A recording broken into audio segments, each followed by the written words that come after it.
The theme of my last talk was that knowledge is work. Today I want to talk about the division of intellectual labor. We don't do all the work of knowing things each on our own. Rather, we divide the work up among people in society, just as we do with physical labor. People specialize in a particular area of knowledge in which special skills and an ever-growing specialized context is required to discover and to validate knowledge. The rest of us who lack this specialized knowledge in a given field then rely on the work of these experts, these scientists. But there are questions of how to do this, how to rely on scientists, how to use them. Since we have to ultimately make decisions ourselves, they can't do our thinking for us. We still need to think for ourselves. We still need to have knowledge about many matters in which we can't do all the work ourselves. And we need, of course, to think ourselves about who the experts are. And the difficulties that arise in this kind of thinking are illustrated by the great many controversial claims that are out there concerning different scientific issues for different scientists. And I'm going to read a bunch of different ones, just to give a sense of the kinds of things we are bombarded with that we hear that experts in some field or other have established, or a subset of experts. And let me say at the start of this that some of these claims I think are true, others I think are false, some I think are arbitrary, and most I don't have any opinion on at all. So the point isn't to say that these are all respectable or all disreputable claims, although I think some of them are clearly in each category, but just to give a sense of the kinds of debates that we often find around ourselves. Mothers should abstain from alcohol and caffeine during pregnancy to avoid harming the fetus. We often hear this as a piece of medical advice, versus moderate drinking does not harm the fetus. Carbon dioxide emissions from industry are causing the climate to warm catastrophically. We often hear that as a finding of science, and yet then we hear other people saying otherwise. Similarly, more specific claims are related to that the polar ice sheets are melting. And then you see other New York Times stories reporting that they are, and then other stories elsewhere reporting that they're not. A vegan diet is the healthiest, or a paleo diet is the healthiest, or a diet low in both fats and carbohydrates. You get a million different claims competing that someone claims some study or scientist or expert has proved, some nutritionist or something tells you he knows, he has specialized knowledge, and he gives you this claim. Related to that, is it just the caloric content of one's food that's relevant to how much weight one gains or loses, or also the type of food that it is, whether it's a carbohydrate or protein or whatever? Are genetically modified foods safe to eat? Can hormone therapy make menopause more comfortable for women without putting them at risk for other medical conditions? Do homeopathic treatments work? Are various herbal remedies effective? Is cannabis and its derivatives a uniquely effective drug for a wide variety of conditions? Or is it just people who want to get stoned and use it as an excuse? Is acupuncture effective? What about chiropractors? Does stimulating an economy keep us out of recessions? Does a minimum wage cause unemployment? Is running barefoot or with those weird funny shoes that look like gloves better for you, or does it harm you, as people who filed a recent suit claim? Do any people who don't have celiac disease nonetheless suffer ill health effects from eating gluten? Is breast milk much healthier for babies than formula? Is screen time bad for children? Should very small children sleep on their backs or on their fronts? Is fracking dangerous? How dangerous? What are the dangers? And so forth and so on for a million claims we hear from a million different specialties, or a million different people who present themselves as experts on one thing or other. How does one judge? The more general question in philosophy that this is a part of is the subject of testimonial knowledge, knowledge based on the testimony of others. And there are some general questions that arise for any knowledge that's based in whole or in part on other people's testimony. And then specific ones for the type we're talking about, which is knowledge based on expert testimony. So I want to talk for a few minutes about testimonial knowledge. And then I want to focus in particular on expert testimony, or scientific claims that are purportedly the result of a science. So some knowledge is based on the testimony of witnesses, one or more. And there are, I think, two broad reasons for this. Two broad reasons why we need and sometimes can make use of other people's claims in knowing something. First, the other person might have perceived something that we haven't. This makes him an eyewitness or ear witness or so forth. Second, the other person might have done specialized intellectual work that we haven't done. And this makes him an expert witness. So if we're relying on somebody else to help us know something, it's either because he's seen something that we didn't happen to see because we weren't there, or heard, or so forth, or that he's working with the same stock of observations that we have or could have had, but has done specialized intellectual work on them that we haven't done. And that's the difference between an eyewitness and an expert witness. Now, there are some general challenges, questions, worries you might have about testimonial knowledge. I don't mean in general whether testimonial knowledge is good, but in a particular case, is this a good piece of testimonial knowledge? Things that might make it a bad, not really knowledge, that might make you discredit the testimony, and hurdles that you have to pass before you can properly credit it. That apply in one way or another to both forms of testimony. And then there are specific ways in which they apply to either eyewitness or expert witness. First, the witness could be lying. People lie, so you have to have a reason to think he's truthful. Or at least no reason to think he's lying. We have to think about the difference there. Second, the witness could be mistaken. And third, he could be biased, which is sort of between lying and mistaken. It has in common with lying that there's some motivational component to it, but in common with mistaken that he's not outright telling you something he doesn't believe to be true. He's making an error, but the error isn't just a miscalculation of some kind, it's a motivated error. Or anyway, caused at least by his something non-objective about him. Now let's think about each of these three, lies, mistakes, and bias, in the two cases of eyewitnesses and their perceptions, and expert witnesses and their reasoning. Lying, I think, is especially a problem with eyewitnesses, because an eyewitness has unique access to information. That's what he's valuable for. He was in a position to see something nobody else was, and he can then misreport what he saw. I think there are fewer cases of concern with actual lying by expert witnesses. There are some. To take a court case example, Martha Nussbaum, who's a philosopher and a classicist, was called to testify before the Supreme Court on the meaning of certain words in ancient Greece, because there was a court case about homosexuality, and at issue was whether all cultures believed homosexuality was immoral or not, and so what the Greeks thought was relevant and how therefore to interpret certain passages, and so Martha Nussbaum was called to testify. I haven't studied the case or exactly the issue, but I know some people who claim she just lied about what certain words meant. She didn't think that, but she had a stake in the outcome of the case. And whether or not Martha Nussbaum did that, I don't know, and I don't want to tarnish her reputation. If he didn't, you can come up with or imagine that this might occasionally be an issue. But I think it's not a major concern. It's not something that's going to happen very often, because you could always call other witnesses for the other side if you think that's happening in a way that you can't always with eyewitnesses. Maybe only one guy saw the person exiting Colonel Mustard's house. The eyewitness has unique information. What the expert's done is unique work, at least work that not everybody else has done, but somebody else can do it. Moreover, people's motivations to lie tend to have to do with their distinct interests in something. He's getting paid off, he's friends with the plaintiff or the defendant or something. There's less obvious motives for that in the case of expert witnesses, but I think there are some that we should think about.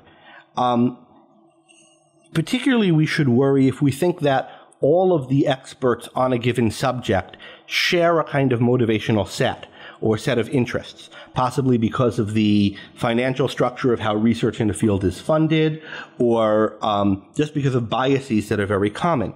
And so if you think that this is going on, you can think that a whole group of experts, maybe most of a field, might have a motivation to lie about something, and you can think of there being conspiracies of liars.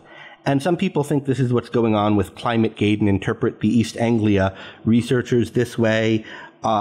They've gone so far as to call global warming a hoax and so forth. Hoax meaning deliberate fraud, right? Other people think this about Big Pharma or Monsanto or the corn growers lobby, and all the experts in some field are funded by them, and they're just trying to line the pockets of this. And in fact, chicken soup will heal everything.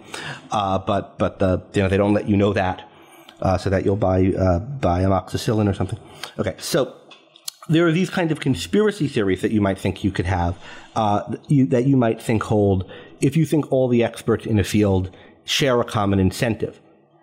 As you might be able to tell from the kinds of examples I've been using, I think this is pretty implausible. I think there are very few cases, if any, where there are large groups of experts, whole fields of people, and they're just lying. They know that what is true is not as they're saying, and they're just falsifying it. You might get cases where a particular team at a particular research station falsifies some finding, but I don't think you're going to find many cases of conspiracies. Conspiracies are difficult to maintain. I think we can talk in general if people want to about conspiracies. But bias, I think, is quite a major problem, something to be really worried about. When people share groups of incentives and value structures.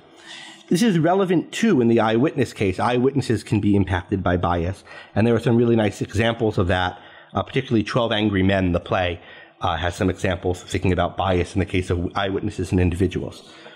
But the more intellectual the work is that we're relying on the witness for, not just the very minor amount of intellectual work that goes into identifying what it is that he saw.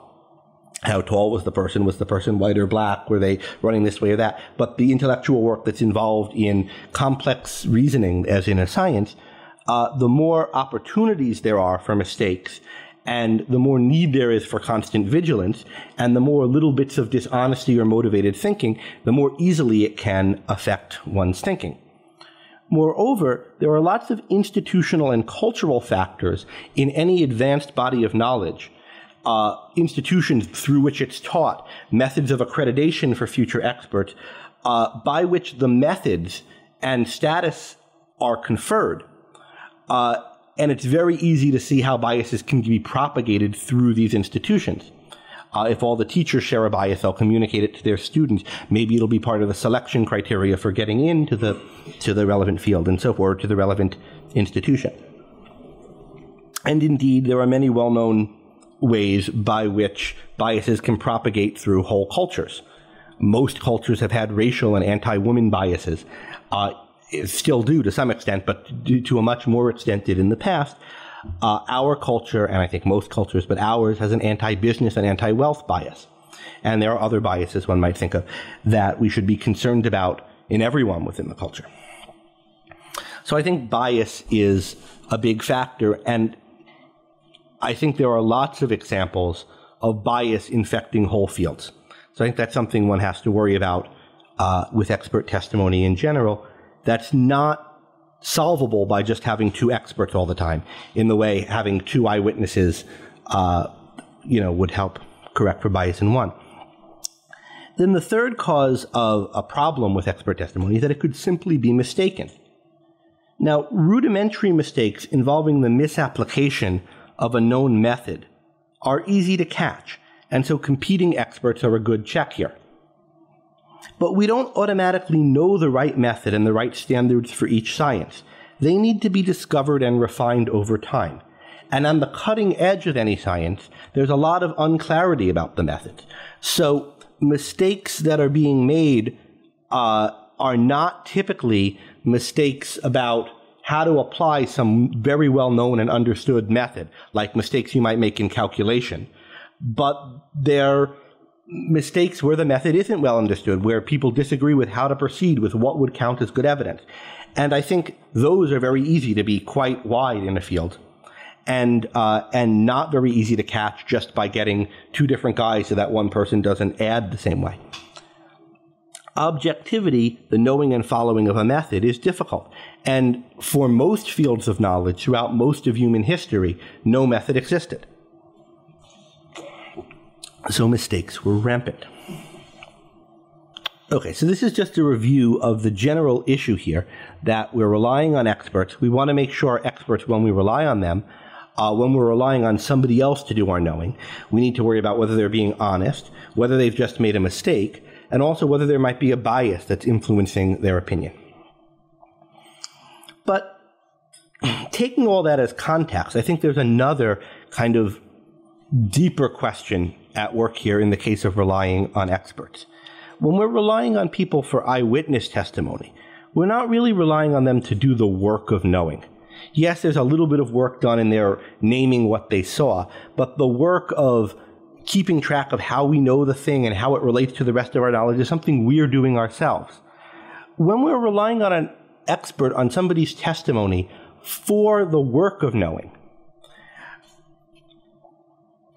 it seems like the knowledge that we have at the end of it, or the content that we have at the end of it, wouldn't be our knowledge anymore. If knowledge is work, if you have to be doing work to know something, if knowing is a process, and yet you're farming that work, that process out to somebody else, maybe he knows, but how do you know what it is that he told you? How can this kind of labor be divided? We can't divide the labor of digesting a meal up among us and our friends, and yet it still be us that has the nutrients at the end. If knowledge is a kind of biological process, knowing is a kind of process like that, how is it that we can involve other people in it? Of course, we can involve other people in the process of our physical survival by carving up the work by which we get the food. But what's the analogy to that in knowledge? If, as I claimed in my other talk, knowledge isn't a product that you can cut off from the activity, that's separate from the activity that produced it, as, say, a handful of grain is distinct from the activity of farming that led up to it. If knowledge is not like that, then how can it be communicated from one person to the next? Let's review quickly what the work of knowledge is, and then think about what it would mean to divide up that work, and what role the experts and the lay people getting the information from the experts have to do for there to be a division of labor in which all the people involved are acquiring knowledge. I have, as part of my other talk, just a list of the job description of knowing, the work involved in it. I said one starts with perception, which is the basis of all knowledge. One forms concepts based on perceived significant similarities.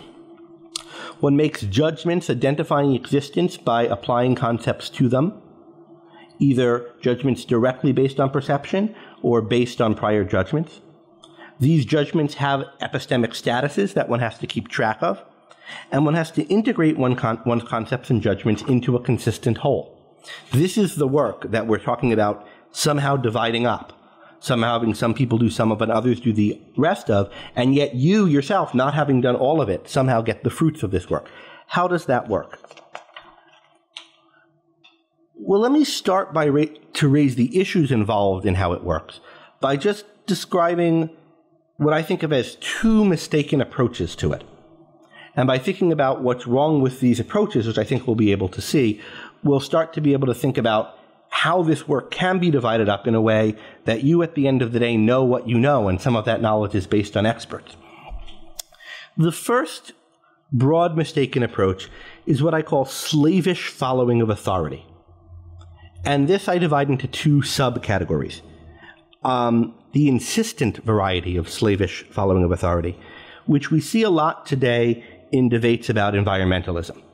So you hear a lot of people saying things like, 95% of the experts agree. How can you challenge that? 95% of the scientists. Are you a scientist? Well, then how can you have a different opinion? If 95% of doctors told you that smoking is bad for you, would you keep on smoking just as 5%? How could you know those 5% are right? Or you'd have to be a doctor to know, and so forth. And there's arguments made on principle that when you have a body of experts, a very high percentage of whom agree on something, that you should just accept that as true and not question it, not think about it, because you're not qualified to. And I'm calling that insistent or militant slavish following of authority, because it's not just that somebody happens to be awed by the authority of people who purport to be experts, and I thought of it, but they're advocating this as a principled approach to how to deal with expert testimony. And there's an article which I'll return to, and I'm going to include the link to this in the materials that accompany the recordings of the class, an article by the philosopher Gary Gutting that was in the New York Times called On Experts and Global Warming, that I think very nicely presents a kind of defense of this insistent or militant slavishness in the following of authority. I'm going to talk about what I think is wrong with that later. But in addition to this kind of militant slavishness to authority, there's also a passive variety, which is just taking for granted that what one learned in school or from people in general is true, because everybody knows it. This can be an issue even for people who have the specialized training that we might think of as making them experts. So if you go to medical school or you go and get a PhD in some field, a lot of what happens is you sit in a room and people tell things to you who are more expert in the field than you are. And one attitude you could have is just accept that that's what they said. This is the going theory in medicine. I was told it by the main researchers when I was in medical school, and so that's what's true. And it's not that you are on some premise of fighting anybody who has an alternative view, or you're in principle accepting you should always be a good student and listen to your teachers. But there's just, it doesn't occur to you to question it. You take it in. Your conception of what it is to be smart or informed or knowledgeable in a field is just to have absorbed what you were told by the people who have status or authority. And I think a lot of people have a lot of this. One has to be on the lookout for it in oneself. What's the proper approach here? Because this, I think, is a more... We'll talk about the militant issue and the principled issue of should you be have to. We'll talk about what's wrong with the other case later and what the right approach is. But here, since I think this is a more common and easier to fall into error, I just want to note what I think the alternative to it is. If you're an active-minded, not authority-driven, not slavish-minded student, is to take what one learns in lectures in school first as unprocessed content, as stuff one's heard, as what Dr. Binswanger and Jean earlier were calling magazine knowledge, and what I'm calling unprocessed content. But unprocessed content, in this case, whose source one knows. I learned it from in the lectures at Yale. I read it in this encyclopedia, which is taken as the authoritative source in this field. Then, later on, to process it and assign it a particular status when it's relevant for one to do so. But for example, if you're a doctor in medical school, or a soon-to-be doctor in medical school, the value that you're getting out of medical school isn't only, or even I think primarily, knowledge of all the different claims made about different bodily systems. It's rather a broad awareness of the sorts of things that are thought and the reasons for which they're thought throughout the field, which you will do more work on certain ones of them than you've done on others. We're going to talk about states that are less than expert knowledge, but involve having quite a lot of content in an area later. And I think what doctors have in general is not expert knowledge about every aspect of health, but a broad familiarity with health and the state of thought concerning health, and then expert knowledge on certain subparts of that.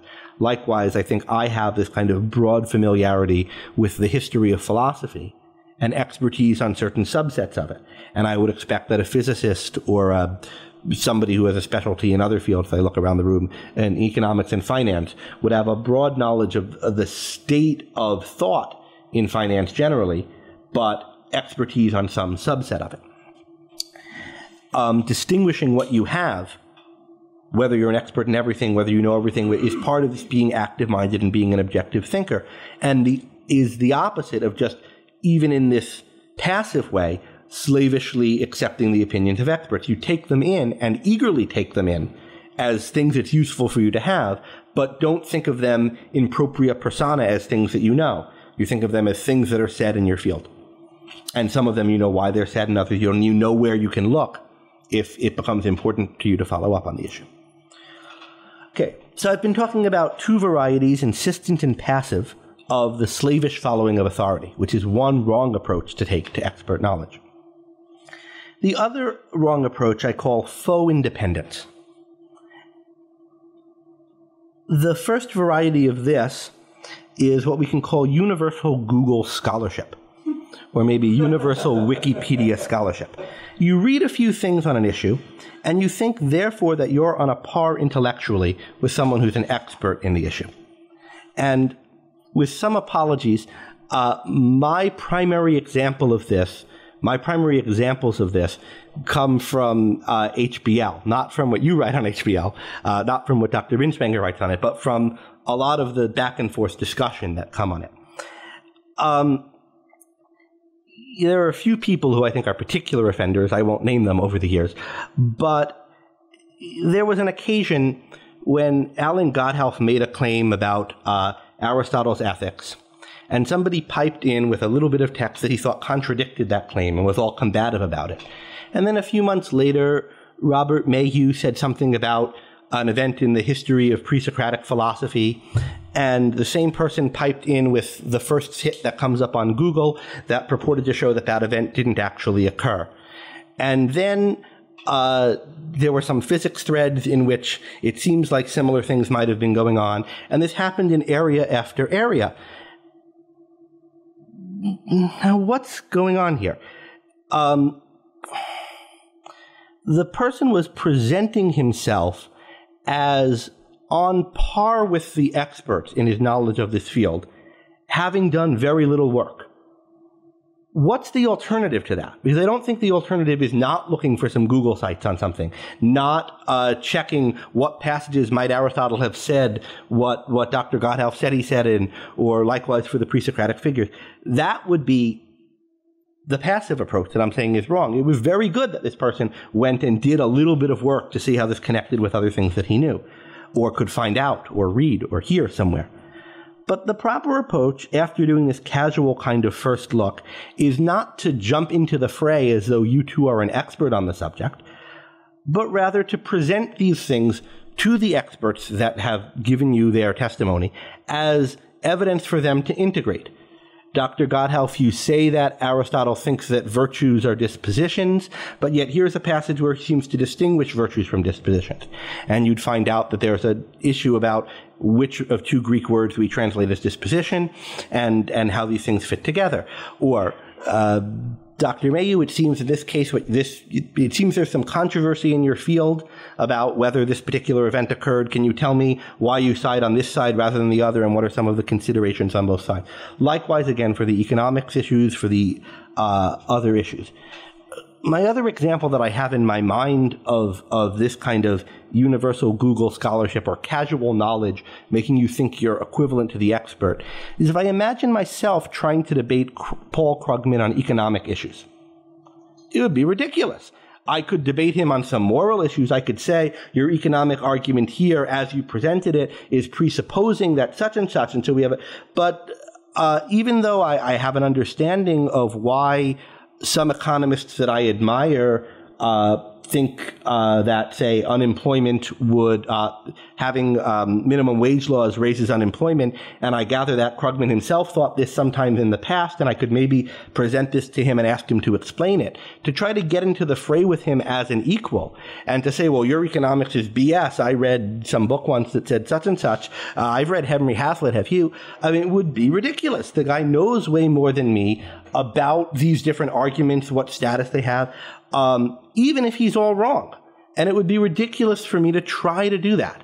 And yet I think, and it's also ridiculous for me to try to do it even in the privacy of my own mind, to be arguing back to him. What I should be doing is thinking, well, here's one guy, does what he say integrate with this? I've heard other experts on this, how do they? And then go to those other experts and ask them, then maybe go back to him and see what he has to say to what they say, but not, or read his articles and try to do this thinking, but not to,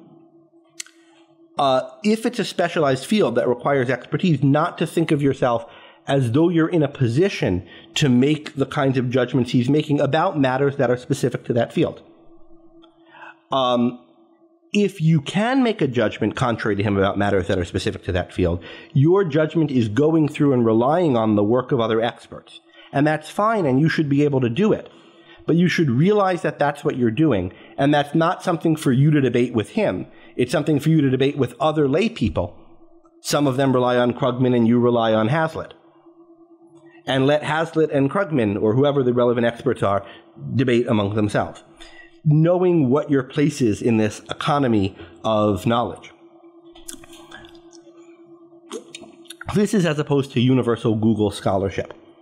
Universal Google scholarship, again, is where you dip into a body of literature, get a work by experts on something, pull up something that quickly comes up on your search or looking in the card catalog, read it, get their arguments down, and then puff yourself up and think as though this is your own thinking on this, and you're ready to go into the intellectual fray on it. The other one that I want to warn against on the faux independent side is what I call illegitimate appeals to personal experience and ordinary knowledge. Now, by personal experience, I mean what one oneself perceives in easy, low-level conceptualizations of it, like it's hot in here or something like that. And by ordinary knowledge, I mean knowledge that isn't personal to you. Most people have it, but it's available without specialized work. Even if there were no sciences, people would know it. That human beings are able to think, that they can fall in love, that there's such a thing as sleep, common knowledge, not knowledge that requires any specialty to develop. There are lots of legitimate ways to use this common knowledge, and it's of use in developing sciences in the first place, and if a science really contradicts it, then it's not a science and it should be jettisoned. But there are lots of illegitimate appeals to it, thinking that it settles a matter that really requires specialized work when it doesn't. So let me give some examples.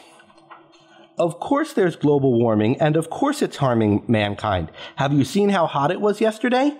And how hot it was yesterday in my neighborhood? And Hurricane Sandy was awful and killed a lot of people with all that storm surge. Or on the other hand, of course there's no global warming. It's freezing in my neighborhood today. Right? These are just not the kinds of things that by your own experience, just of your own neighborhood, because the claim is not about what it's like in one place. It's about the global aggregate temperature over time and trend. You can do things to find that out, but it's not just what it's like around your apartment. And all these newspaper articles that on one side or the other, these global warming skeptics met today with the sun beating down in Las Vegas, or Al Gore on the coldest day in 10 years went to give this speech. It's just irrelevant BS, and it's disreputable. It's no part of the debate that on a particular day it was hot or cold. On anyone's theory, it's going to be hot or cold different. Right? Okay. Another example of what I think is the illegitimate use of ordinary knowledge and personal experience is most or very much of medical self-experimentation.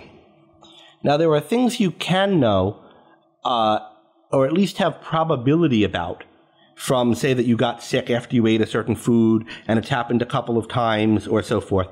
And we can talk later in the question and answer period, and maybe some of the people with more medical knowledge can get involved in it, as to what you can and can't tell based on that kind of thing.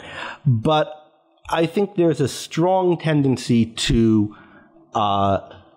think people know quite a lot about what's true on matters that would require a lot more work based on how they felt on a particular day or how they tend to feel after they eat garlic or whatever it might be.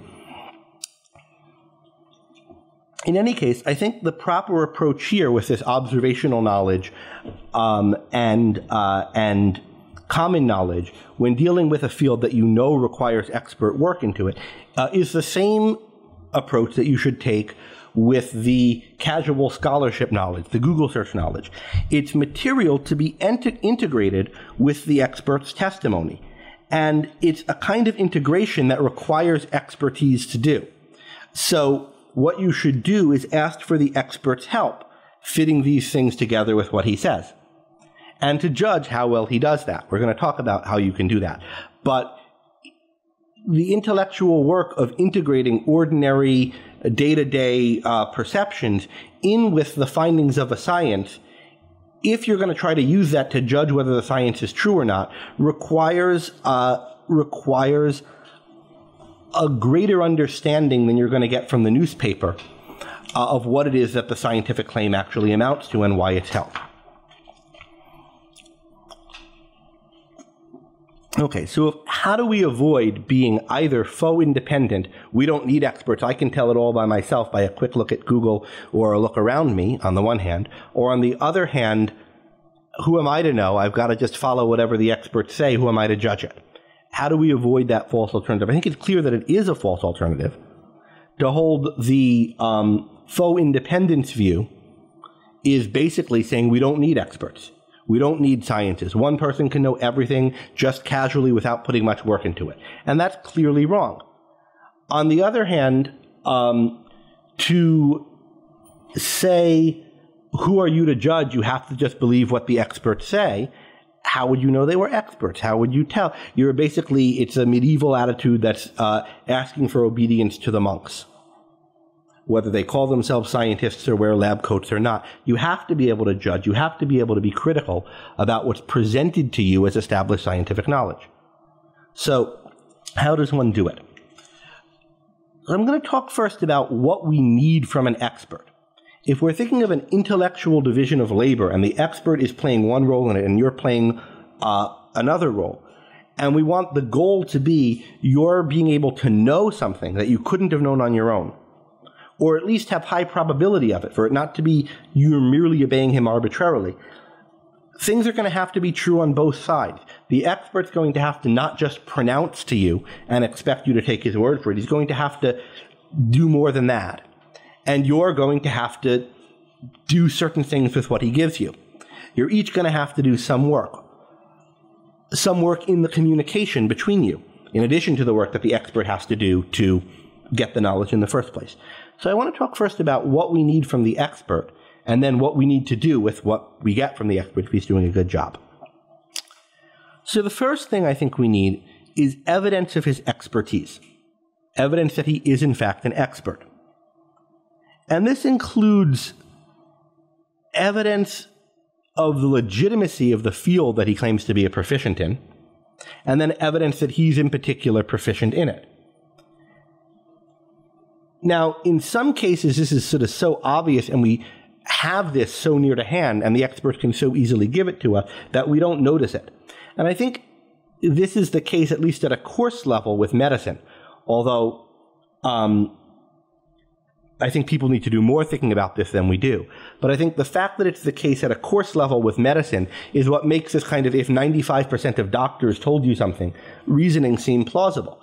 Because if it's 95% of witch doctors, it doesn't seem very plausible. And almost all the doctors in history have been witch doctors until, a couple of hundred years ago, if that.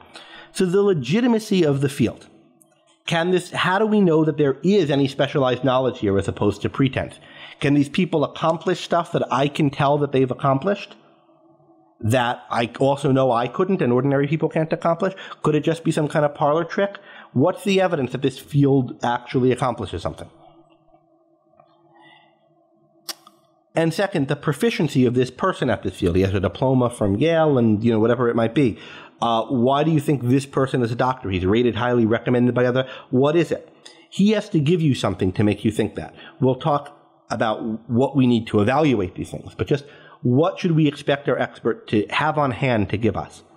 And the first is evidence of his expertise, evidence that what he's practicing is a legitimate field, and then evidence that he is a qualified, adept practitioner of it. That's the first thing that we need before we're going to take him as an expert with respect to any specific claim he might make. The second is specificity in his claims. Specificity about the contents of his claims, not just eating this or doing this is bad, but evidence of how bad it is for you and what particular problems it'll have. If you keep running this way, you're likely to suffer a fracture in your foot. Something like that. Specificity about what it is that he's claiming. Not just there's something wrong with your back, but you have a slipped disc. Where you can make a specific claim and tell you what that means. Second, specificity about the epistemic status of that claim to him. Is this something he's certain of? Is this something he thinks is probably the case? Is this one of several possibilities? Right? So specificity about what he's claiming and how certain he is of it. So first thing is evidence of expertise. Second is specificity. Third is relevant context that you might not have, but that you would need to assess his judgment. Among that relevant context that I think he needs to give you is the status of the claim within his field. So, if you go to a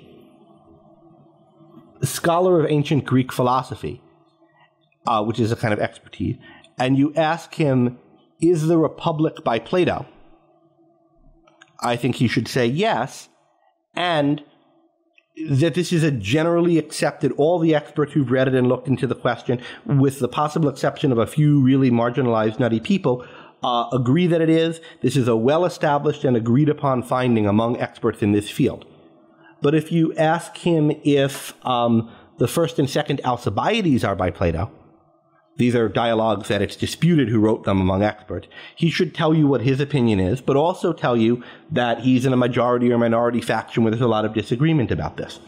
We'll talk a little bit more about why you need that information about the consensus later, but part of the reason should be obvious.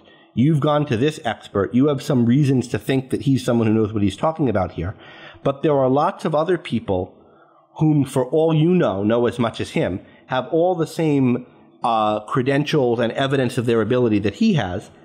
And if he doesn't present to you the fact that if you had happened into one of their offices rather than his, you would have got a different view, he's misrepresenting the status of his judgment. Even if he says, I can be certain of it, I'm certain that those other people are wrong, that there are conflicting views and you can't be sure they don't know better than him is relevant to you. And so he needs to convey that to you because you as a non-expert don't know the status of the field. And then acknowledgement, he has to give you acknowledgement of any kind of conflicts of interest that he might have that would be relevant to assessing his judgment. So far, what we need from the expert: evidence of his expertise, specificity about what he's claiming and how sure he is, relevant context for the judgment, for his judgment, including the context of its status in his field, and an outline reduction of his claims.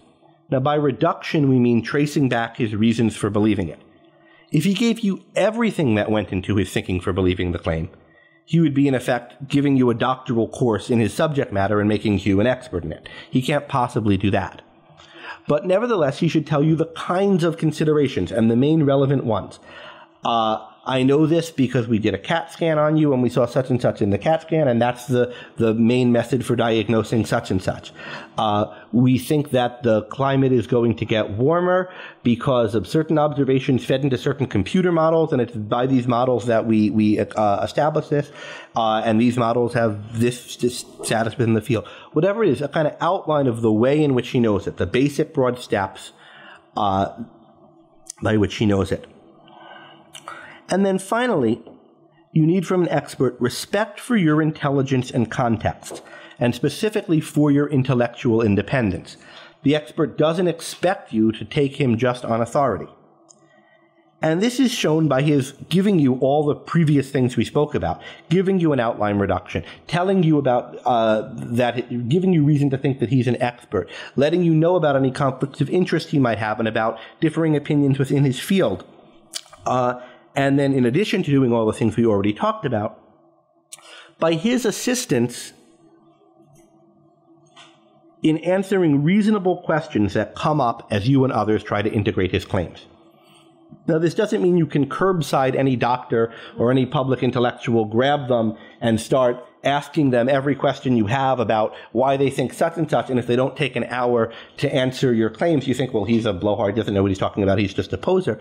It's not that they should drop everything to cater to your intellectual needs, but rather in a situation where they're offering you an opinion, they're trying to convince you of something, they're proffering as their product to you a certain piece of knowledge. They have to give you all these things that we said, and they have to expect that you're going to have questions about it and be willing to answer them. Again, consistent with their other values and time commitments and so forth. And so, for example, if in the kinds of cases we talked about on HBL, where some of the scholars of ancient philosophy said some things, and if somebody had not in a surly way come up to fight them, but said, I found this article that seems to contradict what you're saying, can you let me know what you think of it? The experts ought to have responded in a friendly way to that, and either explained it or said, I don't have time to explain this now, but it's a good point, there is some disagreement about this, or whatever the point might have been, rather than reacting, taking umbrage at it. Suppose that you have all of this from an expert in the field. Think of you have all this from your doctor in a medical situation. You have all this from a single environmental scientist or a body of environmental scientists that are putting forth a claim and suggesting some action based on it. Good question as to whether we do in any of those cases. But whatever it is, suppose that you have all the things we've just talked about. How then should the knowledge stand for you? What is the reduction of the expert's claim in your own mind? If I ask you, how do you know that you have pneumonia? Or that the climate's going to do thus and so, or not going to do thus and so, or that the economy will get worse if we adopt this measure? Well, that's not a specific enough claim for an expert to make. The economy will get worse if we adopt this measure. So this law would lead to unemployment going up by at least 10%, for example, or going down. What is the status of the claim in your mind? Well, I've given a kind of schematic for a reduction of it with, like fill in the blanks for the claim. It'll be a lot easier to process on paper, but I'm going to read it out and I'll have a paper version included for those of you listening at home. I judge that, insert proposition, with epistemic status, insert status. Here's why. Proposition is a matter that would have to be determined by a certain science. How do I know that? Well, the proposition would require specialized knowledge to establish, and this science is the relevant specialty. And each of those two claims, you'd have to think about why you knew that. How do you know that there is special work that needs to be done to establish this? And how do you know that this specialty is in the business of doing that work? Right? And that all goes into knowing that this proposition is a matter for this science. Next plank. Expert is a reliable expert in this science. What goes into knowing that? What are the steps one back from that? He has the relevant qualifications. How do you know that? How do you know they're relevant? These are the kind of steps you go back in your thinking, right? I have every reason to think he's honest and none dishonest. I have every reason to think he's an objective thinker, as shown by him respecting my cognitive needs, as already discussed. All of that goes into thinking he's a reliable expert in the science, and now we already have reason to think that this science is necessary to establish this proposition. And then, finally, the expert asserts this proposition with the following epistemic status on the following grounds. Insert the outline reduction that the expert gave you. That's your, or my, whoever it is, reduction of the claim. So my reasons for believing the claim are not the expert's reasons, exactly, nor are they he's an expert and he says it, but rather I have reason, he's an expert, and then your reasons for thinking that, and he says it for these reasons. The reduction goes through his expertise and also through his reasons, but it goes through his reasons in the broad generalized way that you could understand them, not in the specific way that you would need to be an expert yourself to understand them. And if you're trying to assess it and deal with challenges to it and trying to integrate the claim with information that seems to conflict with it, which requires you to check the premise and check each of these steps in the reduction and see how solid it is, right? You're going to need to check each of these steps. And now, how do you do it? How, in particular, do you assess the claim that this guy is an expert in this field, that this field is a valid field, and that this argument, that's an argument that requires expertise to make, is a good argument if you don't have that expertise? How do you do that? How do we judge the expertise of the expert, and how do we judge the outline reduction he's given us? Because if we just repeat it like catechism, he says it for thus and so a reason, well, the church elders could give you that too, and you could repeat it like catechism. You have to be actually judging it, being critical with respect to it. How do you do that? That's nonetheless not pretending that you have the expert abilities that you don't, and not dismissing anything that would require expert ability as hocus pocus or mumbo jumbo. Well, with regard to the question of how you do that, let me read an Aristotle quote that I think is wise. This is from the beginning of the Parts of Animals. Regarding every study and investigation, the more humble and more valuable alike, there appear to be two sorts of state, one of which may be properly called scientific expertise of the subject matter, and the other a certain sort of educatedness. For it is characteristic of an educated person to be able to judge successfully what is well said and what is not. Educatedness, the Greek word is paideia. We might think of it as a certain literacy with respect to a subject matter. People talk about being scientifically literate. It amounts to the knowing, in general terms, of the standards and methods applicable to a given area, such that one's a suitable judge for arguments in that area, that one's a suitable audience. And Aristotle points out that this paideia, this educatedness, this literacy, can exist at a general level. You can be generally scientifically literate, or with respect to a specific science. You're educated with respect to biology or to medicine or to physics or to natural science generally, but less so mathematics or whatever it is. For any domain, and these domains can exist at broader or narrower levels, there is a distinction to be made between being ignorant with respect to it, being an expert with respect to it, and then in between those being somebody who's educated, who knows how arguments in these domains work, who knows in very broad outline what the main theses in the domain are, and who knows what kinds of arguments are applicable here and why. With this in mind, let me go back to the comment I was making before about what a doctor gets in medical school. I think primarily what medical school aims to make doctors is educated with respect to medicine as a whole. And then after medical school, they aim to acquire expertise in some branch of medicine, which they're then going to be able to practice. And what I think any doctor has is a general ability that a layperson doesn't have to understand the standards and practices across all the different branches of medicine, even though they might not be expert in those branches. Again, I think I'm educated with respect to the history of philosophy, though I'm not an expert in every area of it. I'm an expert in a certain area of it. People who are expert in a subfield of a discipline tend to be educated in the discipline as a whole, but you could be educated in a discipline as a whole without being an expert in a subfield of it. So I think the aim of an undergraduate education in most fields, what you get from a bachelor's degree, is to be educated with respect to the field as a whole without being an expert in any part of that field. This is what I think a rational bachelor's program would give one. It's what I would aim to develop in my students of philosophy if I were teaching philosophy, if I were running a curriculum as an undergraduate. Incidentally, I keep talking about the history of philosophy because I think philosophy itself is in a special case, but it's something we all need. Dr. Binswanger said there are no experts in philosophy, and I think there's something right about that. But there are experts in the history of the field, and there is a certain kind of specialization in it that's different, importantly, from the kinds of specializations you could have in other fields. We could talk about philosophy as a special case later if one wants. I don't think it's entirely different, but it is somewhat. But I think the history of philosophy is a clear-cut example. It's another part of history, and history is a science, I think, or a complex body of knowledge that requires expertise and exists in the division of labor.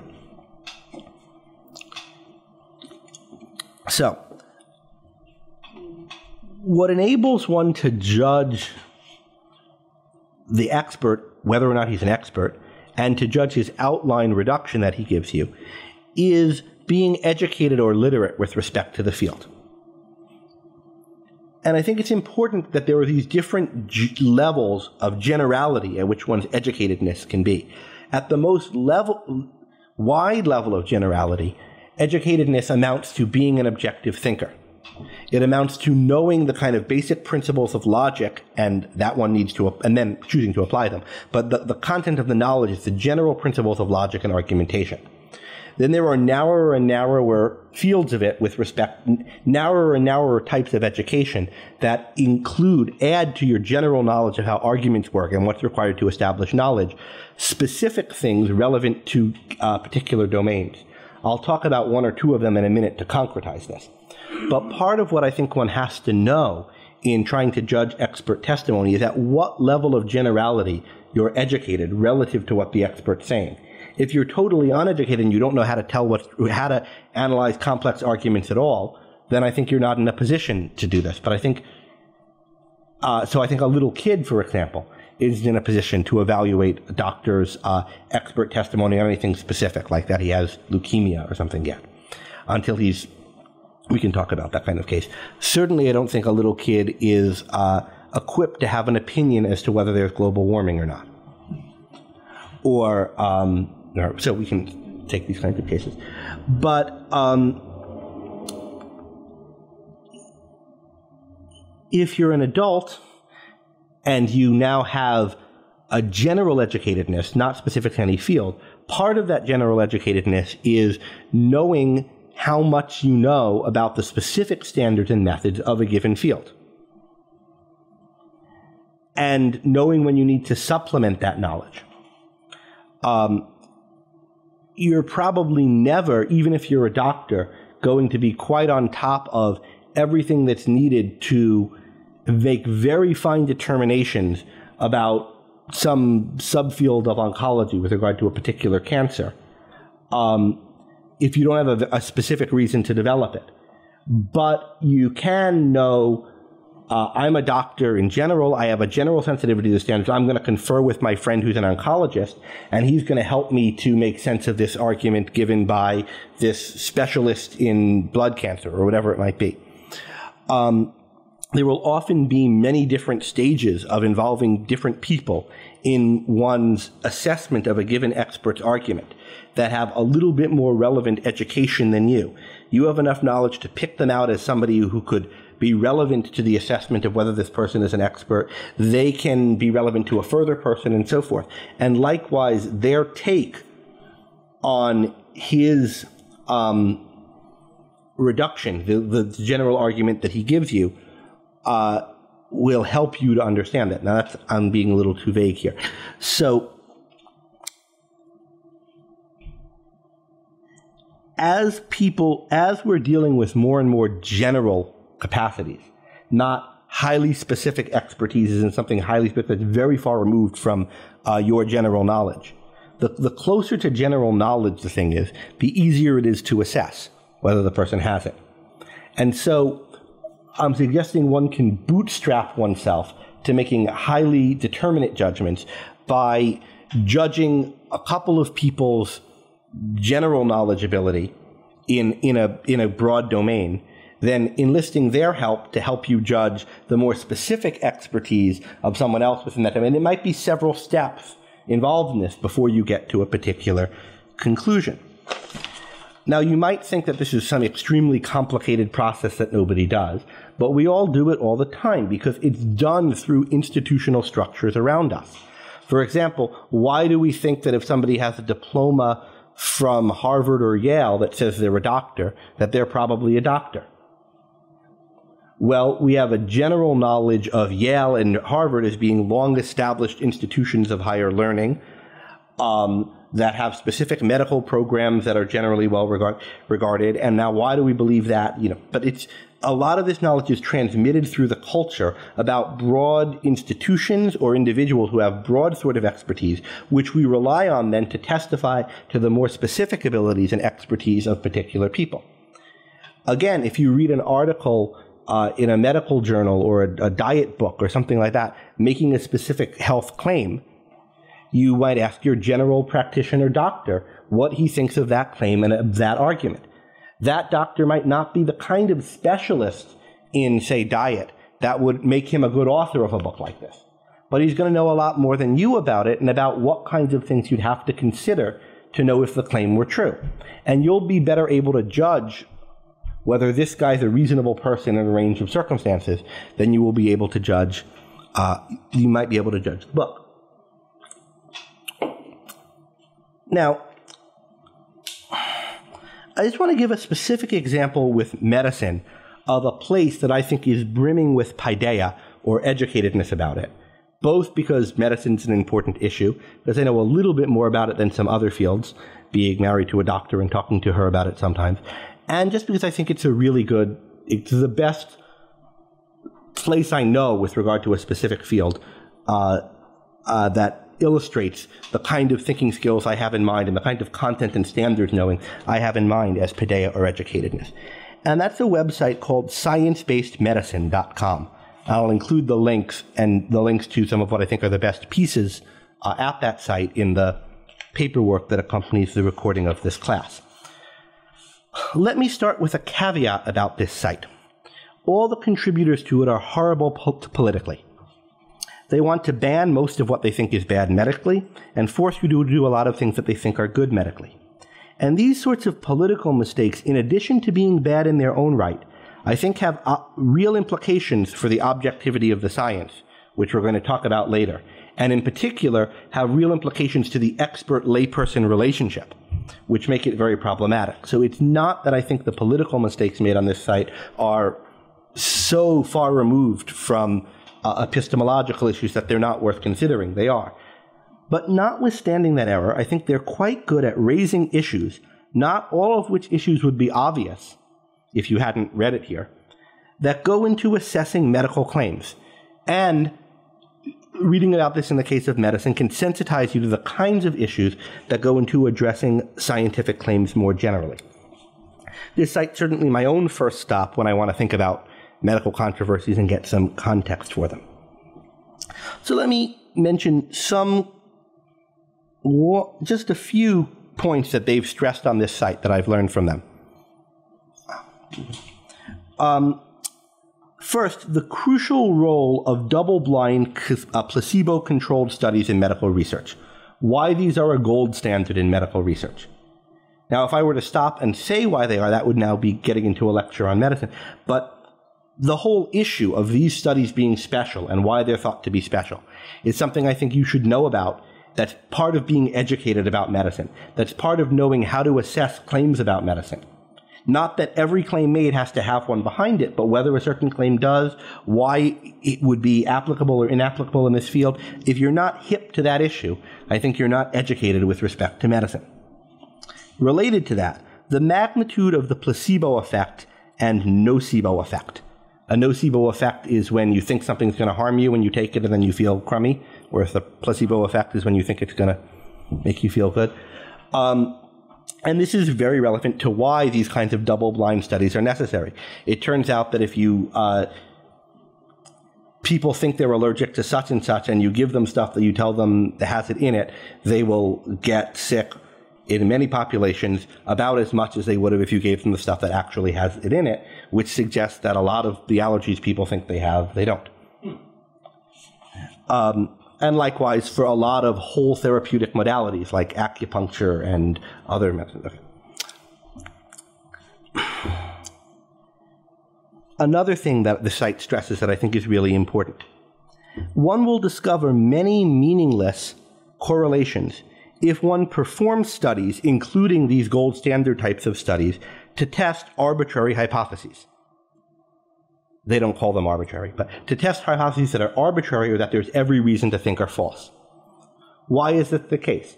Well, if you run a study on magic, whether my waving my hands at you and magically removing your tumors removes them, and it gets no result and the people still have the tumors after the fact, the study won't be news, nobody will report it, it'll be forgotten about. But if you run 1,000 such studies, the odds are that you're going to find some case where the guy's tumor went into remission. Because the way studies work, particularly where there are statistical methods involved, is there are thresholds where how often something has to happen or how many times it has to happen before it becomes statistically significant. If you run 100 studies, you have to, lower that threshold by many, however many studies are being done. And if only the studies that show positives are going to get effects, you're going to necessarily find evidence suggesting something that's not true. You can know in advance of doing it that if you follow this policy, you're going to get that. And yet, that is how a lot of research is done on acupuncture, various herbal remedies, Reiki, which is the magically waving your hands at people and expecting it to transfer energy to them,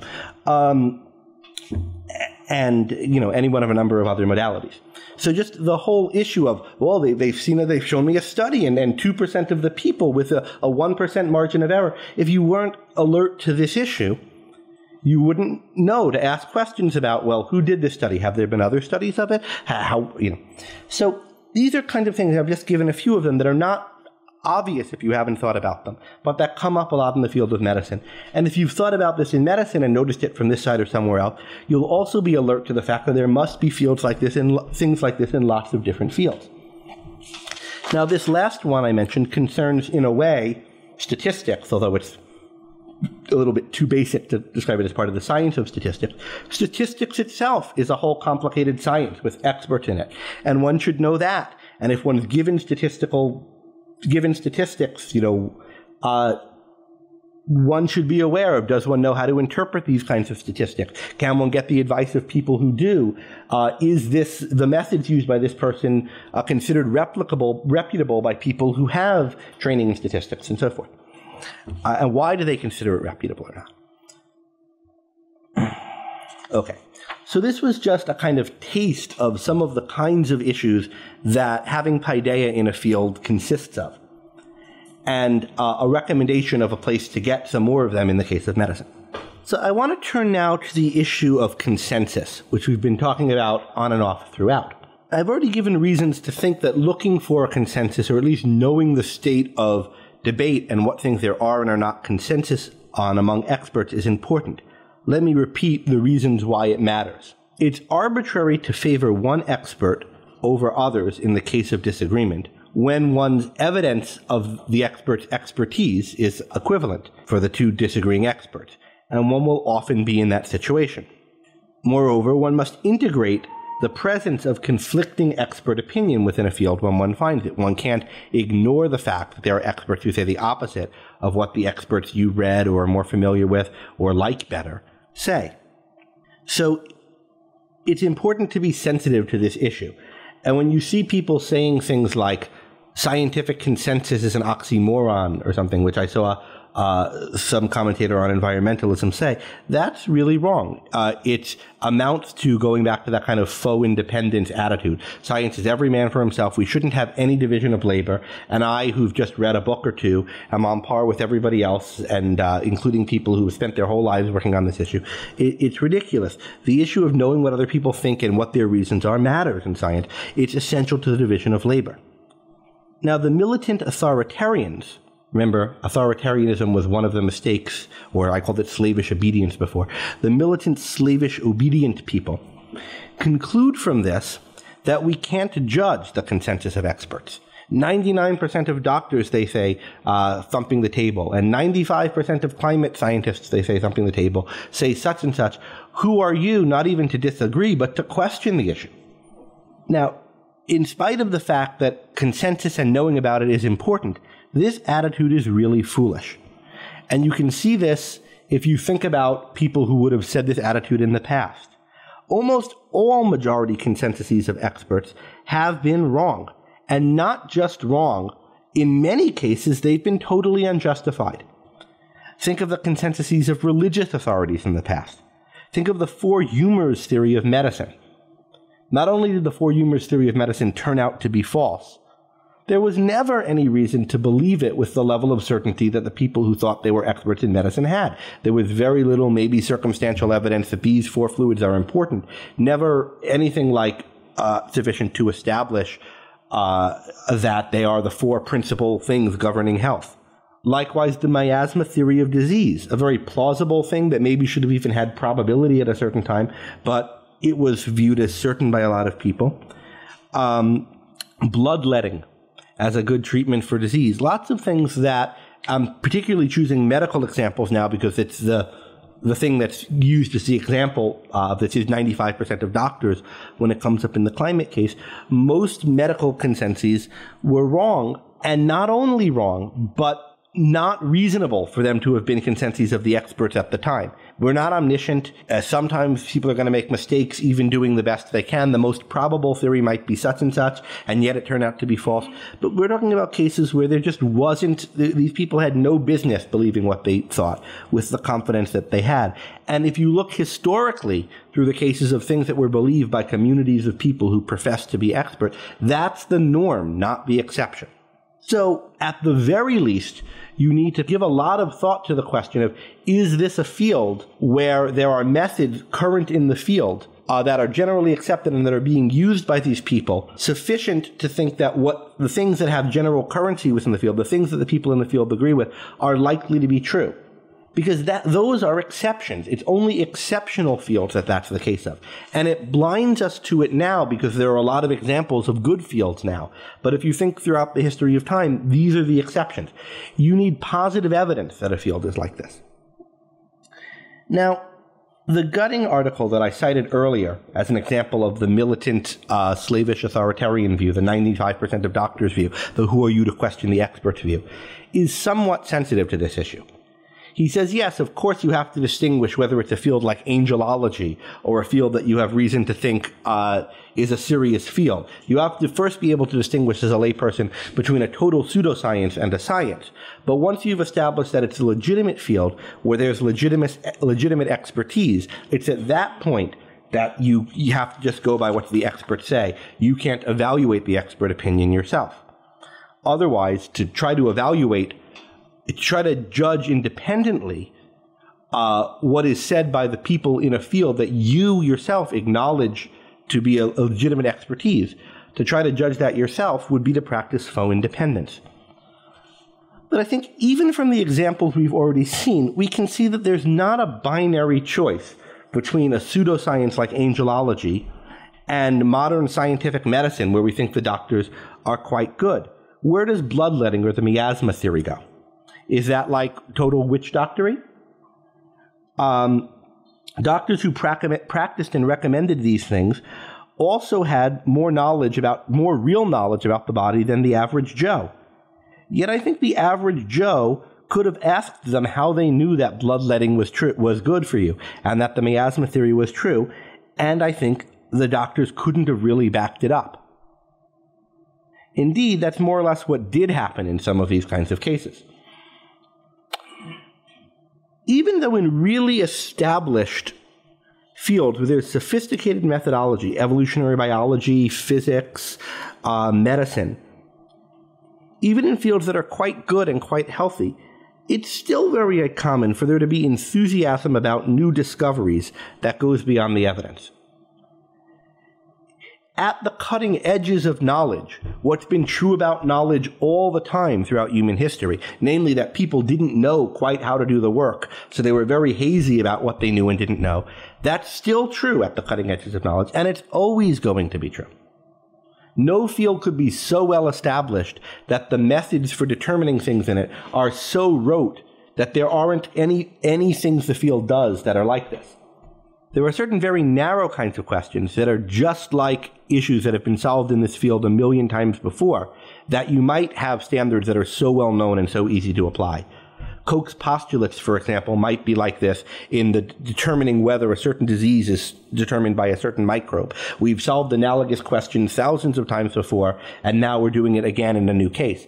But anything else, anything that's in any way new and not just like what's been done in this field before, is going to be subject to this. There's going to be a lot of uncertainty, and a lot of uncertainty about even how to proceed. And you can't infer from the fact that it's a well-established science that has done well in the past, that on these cutting-edge issues it's going to continue to do well. In fact, you're more safe assuming that it's not going to do well on these cutting-edge issues until they've become old hat. I don't think you should make either assumption, in fact, but you should not be convinced just by the fact that medicine's been around for a long time and that doctors have done many fine things.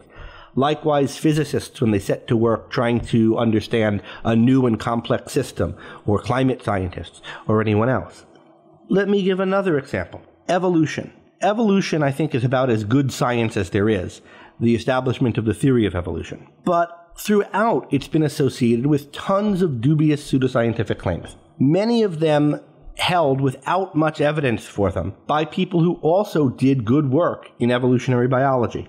Race theories based on evolution, for example. Worries about eugenics, that our gene pools were going to be polluted if we didn't breed very carefully, have been around since the beginning of and associated with evolutionary theory and believed in for a time by some really good evolutionary biologists who did good rational work on other things. Moreover, evolutionary theories of diet have been prevalent since at least the 19th century, with some people claiming that we should be vegetarians like the primates we evolved from, and others claiming that we should ape the diets of our more recent ancestors. And now more recently, there's evolutionary psychology, which is a controversial field, all associated with evolution, all subscribed to by some people who are very well regarded within evolutionary biology. And in the cases where I have enough knowledge to judge, some of whom have done good work. And yet all of these fields go far beyond what's in evolutionary biology. I don't claim that all of these fields have nothing to them, and that some of these experts who are going to them might not have good reason. But we know from the past that often they don't. And we know that bias very easily creeps into these things. It's surely not a coincidence that all the races that it was thought might be inferior were the races that people were prejudiced against for other reasons. Non-objectivity on the periphery of a science, on the cutting edges, is again the norm, not the exception. In addition to kinds of racial prejudices, which we've talked about, people's moral beliefs and philosophical beliefs play a big role in how they interpret sciences and in what implications of sciences to actions or possible implications or thought of implications they're very sensitive to, and so think to explore when they don't think to explore others. If you have the premise that business is bad as a premise that's dominant in your psychology, and there's a certain practice that's associated with business, you're going to be very interested in, you're going to be very motivated to, and it's just going to occur to you with respect to anything those businesses do.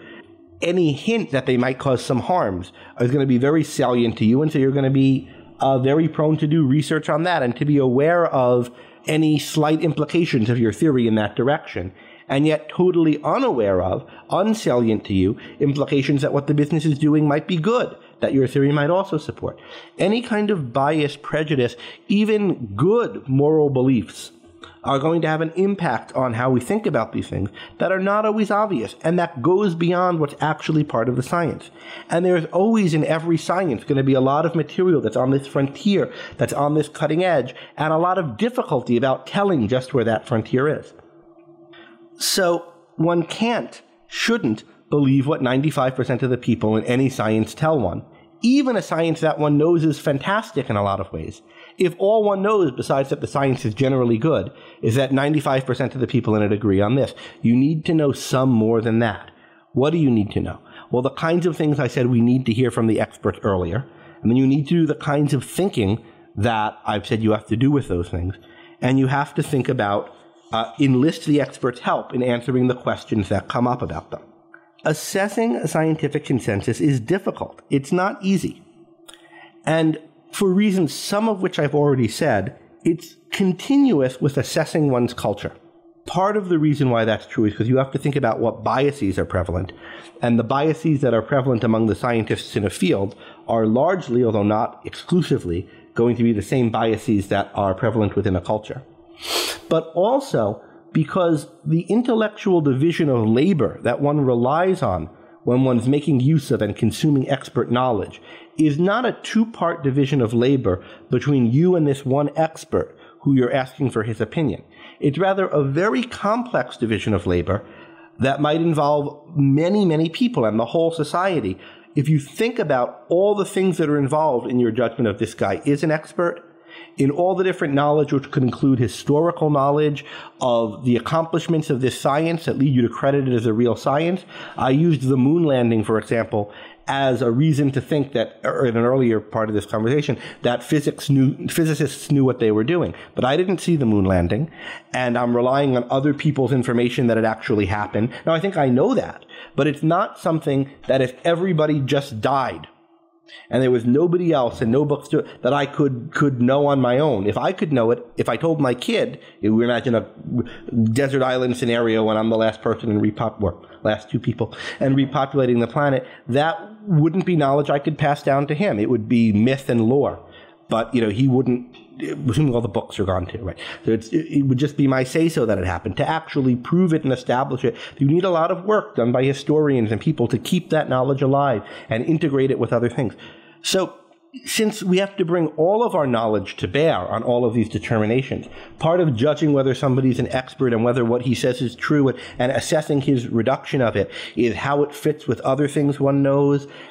Because all of this is involved, the whole division of labor with all the different experts in all the different fields and all the different educational institutions in one's society is involved in any of the thoughts one has about whether this guy's an expert, whether what he's saying makes sense. So part of what one has to assess is how epistemologically good is my culture, both in general and with respect to specific types of things. That's a philosophical question, and it's a difficult question that one is in part philosophy and in part just learning about the history in this field and observing how opinion changes over time across one's own life and so forth. But part of what's happening is one's making use of, in effect, the cultural mainstream to judge different experts and different fields. And I use this word mainstream advisedly. Ayn Rand said, and I think there's a sense in which she's right about this. I mean, I think the sense in which she said it is right, that there isn't a mainstream of knowledge. It's a stagnant swamp rather than a mainstream. And if you think of it as a body of opinion, I think that's right. The body of accepted opinion that everybody agrees with is a stagnant swamp. It's not a body of opinion. But if you think of what's going on, not in terms of the opinions that are accepted, but the process of sorting through and thinking about the knowledge and filtering out good information from bad as something that flows, there's kind of main conduits through which it goes through in the culture, and then lots of little side conduits and riverlets. And I think one of the things that one has to make use of, because so much of our information comes not from one-to-one contact with particular experts who we could judge, but just from what's out there in the libraries and among people, a lot of what we use is what's in the air generally. What's common knowledge, what's taught in the schools. That's just a lot of our background context that we have to treat not as knowledge, but as unprocessed content that we all have. But that nonetheless, that unprocessed content is going to serve as the library from which we're going to have to do our research, sort out what things are worth looking into. And if that is very healthy, or if it's very unhealthy, it's going to make a big difference as to what it's possible for you to do, what it's possible for you to know. If you grew up in rural Pakistan, sent to a madrasa, and everybody you know holds these kinds of fundamentalist Islamic beliefs, you're in a very different starting point. I don't mean epistemological starting point, fundamental truths that you know, but in a very different position when you start thinking about what you know and assessing things than if you grew up in 18th century France or 21st century America. And your assessment of how good the culture is, how good the main educational schools are, how good the universities are, how good the common man is at thinking about these kinds of things in our culture, is going to be relevant to how you judge any given field, and then any given expert within any given field. This brings me to the topic of what we can call alternative sciences. An alternative science is a school of thought that is rejected or marginalized by the consensus of experts in the relevant field. And what I mean by the consensus of experts here is the consensus of people who the culture has a consensus in regarding as experts. So in our culture, this is going to be the medical doctors and so forth for medicine and the people with physics degrees in physics. But there are different mechanisms by which a different culture will converge on a view of who's the expert.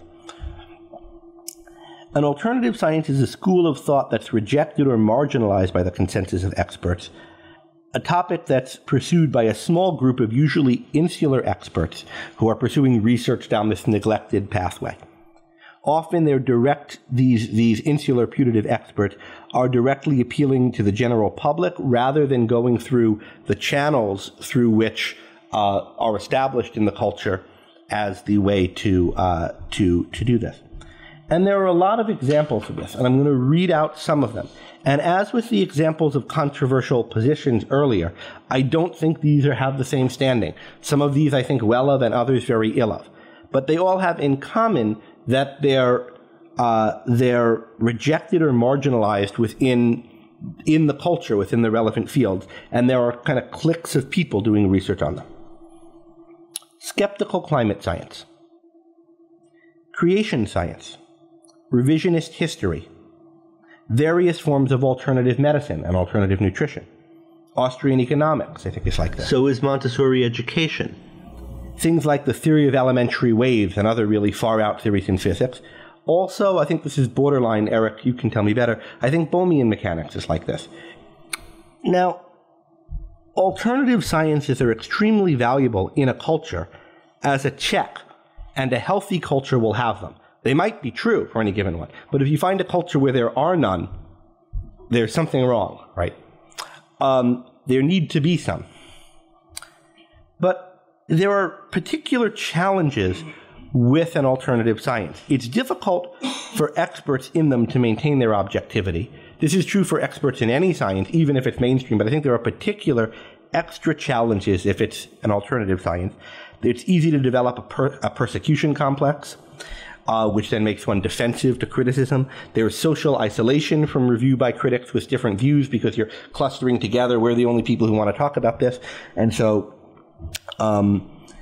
there are issues of insulation from critics, which you also get in the mainstream by whatever issues create the mainstream. But I think, again, it's more severe the narrower and more insular the group is. So there are special challenges for people practicing an alternative science, for the experts in it. And I think it's more difficult for non-experts to acquire positive knowledge from an alternative science than it is for them to acquire positive knowledge from a mainstream science. Now, what I mean by positive knowledge is knowledge that something's true. Knowledge of, for example, what is causing the state of affairs with the climate, or what the state of affairs with the climate is. Knowledge of what does cause depressions and so forth. I think it's much easy. It's not as difficult for a regular person to get from alternative science some reasons to doubt or question the mainstream science, but and some things to hold as important context and caveats to the mainstream science. But it's very difficult for a non-expert, more difficult even than with mainstream science, to rationally become certain that the conclusions of an alternative science are true. Because a lot of the mechanisms that would help one and alert one to the relevant context for one's judgments are absent. The mechanisms like how you tell whether somebody's an expert or not, what objections there are to the arguments, and so forth. So, again, some of these fields I think very well of, some of these alternative sciences. So I don't want to discourage people from pursuing them. And some of them I've read quite a bit in myself, and some want to read more and so forth. But I think that if one puts a lot of work into it, one can, without yet becoming an expert, be able to know or have with a high probability rational conviction in the conclusions of one of these fields. Maybe two. But if you find yourself with, thinking you know things from half a dozen of these alternative sciences, I would question whether you're really doing that kind of work. And I think it's much more likely that you're in a little clique that has tendencies towards these beliefs. And I mention this because these things tend to propagate in objectivism, and with good reason. Because we as objectivists are sensitive to the main prejudices in the culture, or rather part of what objectivism is a view. Well, objectivism is a philosophy, and it includes a critique of the mainstream philosophy. And it is the mainstream philosophy in a culture, in particular its morality, that's going to give rise to a lot of the biases that lead to problems in the mainstreams in that culture. You'd think that this is a fertile ground for generating alternative views of science. People interested in those views of science are going to be thinking about, well, what caused the bias that's leading to it? And so there's going to be a lot of overlap between various alternative sciences and objectivism. And that's fine and healthy. But it's a bad thing if a philosophical movement becomes a system by which is propagated crackpot views about things from and to people who haven't thought them through. And so particularly for people who are experts in these alternative sciences within this little intellectual community, I want to urge awareness of that, and awareness of the fact that people might accept claims too easily, and that you have a particular responsibility to do the things an expert needs to do. And to everybody, everyone who's listening, I want to stress that we have a high risk factor for crackpottery here. But also an opportunity to be alert to the problems that are wrong with the culture. And so it's high stakes. There are ways to deal with it, but it's not easy. And so again, if you find yourself attracted to a lot of these different views and worried that a lot of sciences may be all screwy, the advice is downgrade your view of the mainstream of a lot of the sciences and pick one or two to pursue thinking about the alternative views in, but don't think you know them until you've really studied it.